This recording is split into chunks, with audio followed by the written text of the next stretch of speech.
মার্কিন প্রযুক্তি প্রতিষ্ঠান স্পেসএক্সের অন্যতম জনপ্রিয় সেবা স্টারলিংকের স্যাটেলাইট ইন্টারনেট 2019 সালে প্রথম 60টি স্যাটেলাইট মহাকাশে উৎক্ষেপণ করার পর ধাপে ধাপে কয়েক হাজার স্যাটেলাইট পৃথিবীর নিম্ন কক্ষপথ বা লো আর্থ অরবিটালে অবস্থান করে বিশ্বব্যাপী ইন্টারনেট কভারেজ নিশ্চিত করছে।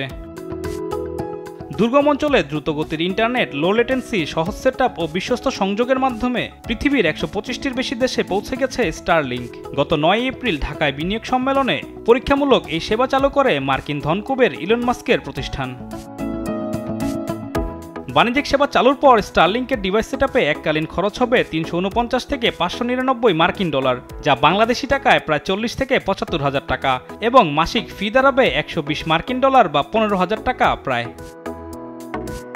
নন জিওস্টেশনারি অরবিট বা এনজিএসও স্যাটেলাইট সেবা প্রদানকারী প্রতিষ্ঠানগুলোর জন্য রেগুলেটরি ও লাইসেন্সিং গাইডলাইন্স প্রণয়ন করেছে বিটিআরসি।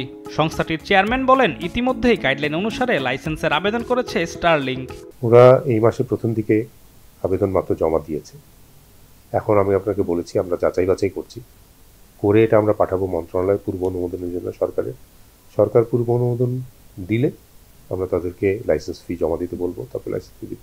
রাষ্ট্রীয় গুরুত্বপূর্ণ পরিস্থিতি ও সরকার চাইলে দেশের প্রচলিত আইন অনুযায়ী ইন্টারনেট সেবা নিয়ন্ত্রণ সম্ভব বলে জানান তিনি। সমস্ত অপারেটরদের, টেলিকম অপারেটরের জন্য যে জিনিসটা প্রযোজ্য আছে ওরকম একটা ক্লজ এই গাইডলাইনেও আছে, সেটা হচ্ছে লফুল ইন্টারসেপশনের ব্যবস্থা থাকতে হবে। এখন লফুল ইন্টারসেপশন জিনিসটা কি, এটা হচ্ছে আইনের ব্যাপার। হোয়াট ইজ লফুল, এটা সংসদ যখন যেভাবে আইন প্রণয়ন করবে তখন সেভাবে করে হবে। সংসদ যদি মনে করে এটা সবার ক্ষেত্রে সমভাবে প্রযোজ্য হবে। এদিকে নতুন প্রযুক্তিকে স্বাগত জানালেও আর্থিক ক্ষতির মুখে পড়ার শঙ্কা করছে দেশের ইন্টারনেট সংযোগদাতা প্রতিষ্ঠানগুলোর সংগঠন internet service provider association of Bangladesh. আমরা যারা গত 30 বছর 35 বছর যাবৎ আমরা বাংলাদেশে ব্রডব্যান্ড সেবাটা দিয়ে যাচ্ছি, আমাদের সেফগার্ডের জায়গাটা কোথায়? আমাদের লাইসেন্স ফি এবং তাদের লাইসেন্স ফি কি একই ধরনের হবে আমরা জানি না। তারা বিদেশি প্রতিষ্ঠান, তারা যত টাকা ইনকাম করবে পুরোটাই কিন্তু বাইরেই চলে যাবে। আমরা কিন্তু লোকাল এন্টারপ্রেনার, আমাদের জন্য এক্সট্রা কিছু সুবিধা থাকা উচিত। তবে স্টারলিংকের সেবা জনগণের আয়ত্তে রাখার আহ্বান জানিয়েছে সাধারণ মানুষ।